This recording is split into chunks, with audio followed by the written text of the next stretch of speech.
घर में एक तुलसी का पौधा लगाओ। साधारण नहीं तुलसी की महिमा है।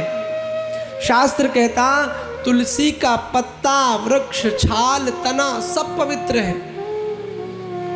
जो तुलसी की लकड़ी को घिस करके भगवान को चंदन लगाता है उसके जीवन में कभी कोई झगड़ा नहीं होता, दाम्पत्य जीवन में। तुलसी की लकड़ी घिस करके, और इसी को हरिचंदन कहते हैं। सर्वांगे हरिचंदनम सुललितम।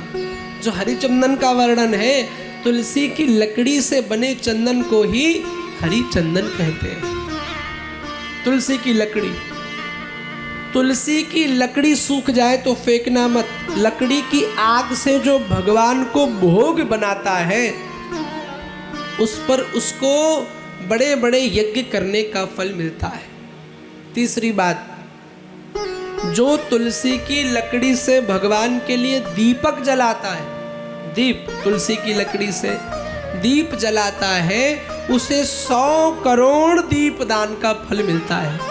आजकल कार्तिक का महीना प्रारंभ हो गया है, दीप दान का बहुत महत्व है।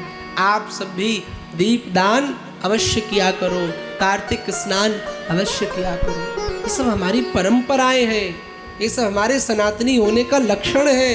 भगवान के पास जाने के ये सब तरीके हैं, इसको आडंबर मत समझना। कार्तिक के महीने में दीप दान करने से भगवान का साक्षात्कार बहुत जल्दी हो जाता है, भगवान बड़ी सुलभता से मिलते हैं। जो तुलसी की मिट्टी का तिलक लगा करके पूजन करते हैं उन्हें 100 दिन पूजा पाठ का फल मिलता है। तुलसी के गमले की जो मिट्टी होती है, आप उसे उठाओ, टीका लगाओ और फिर भगवान के आगे बैठ के पूजा करो तो 100 दिन पूजा का फल मिलता है। जो हवन कुंड में तुलसी की लकड़ी से हवन करता है उसे अग्निष्टोम यज्ञ का फल प्राप्त होता है। ये तुलसी की महिमा है। अगर कोई मर जाए तो मृत शरीर में तुलसी की सूखी लकड़ी रख के उसे जलाया जाए तो भगवान विष्णु स्वयं पद्म पुराण में कहते हैं कि उसे मेरे लोक की प्राप्ति होती है। ये तुलसी की महिमा है। पर आजकल कहाँ हम तुलसी रक्षा कर रहे हैं। पत्ता भी तोड़ो तो प्रणाम करके, निवेदन स्वरूप मांग करके। और आजकल देखो ना, मंदिरों में हम गए तो अपने फैशन फोटो खिंचवाने के लिए मोटी मोटी तुलसी की माला ले लेते हैं, हाँ? और फिर वो इधर फेंक रहे, कभी इसके चरणों में जा रही। भैया मैं ये आपको आपकी श्रद्धा नहीं तोड़ रहा हूँ कि आप तुलसी की मोटी माला मत भगवान को चढ़ाओ, पर चढ़ाओ तो उसकी कद्र भी करो, केयर भी करो। कहीं ऐसा तो नहीं किसी के चरणों में जा रही, नहीं तो बिहारी जी को एक पत्ता भी पर्याप्त है। पर आजकल वो मंदिर में मेरी फोटो बढ़िया आ जाए तो मोटी सी तुलसी की माला लेके गए, चढ़ाई और बाद में पुजारी जी ने दी, लेके आए, 3-4 सेल्फी ली, डाला आज वृंदावन में।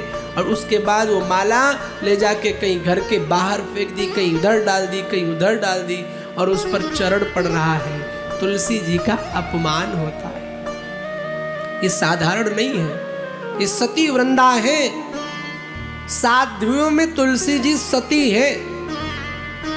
जालंधर इतनी सती है कि इनके साथ एक राक्षस ने विवाह किया, जालंधर ने, और उस जालंधर को ब्रह्मा विष्णु महेश बार बार युद्ध में बार बार लड़े लेकिन उसे पराजित नहीं कर पाए, एक बार भी नहीं पराजित कर पाए।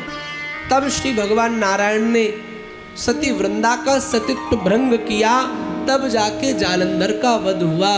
वही सती वृंदा श्री नारायण को शाप देती है कि आपका पत्थर का हृदय रहा, जाओ आप काले पत्थर बन जाओ।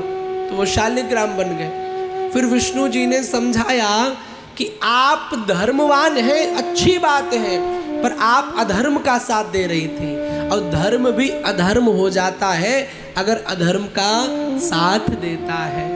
विभीषण जी महाराज तभी तो चले गए थे।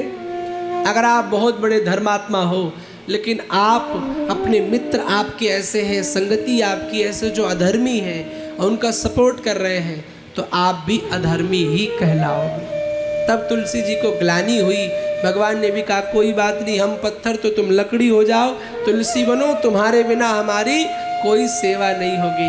आज भी बिना तुलसी दल के भगवान भोग ग्रहण नहीं करते। तो तुलसी की बड़ी महिमा है, आप लोग तुलसी का भी पूजन करो।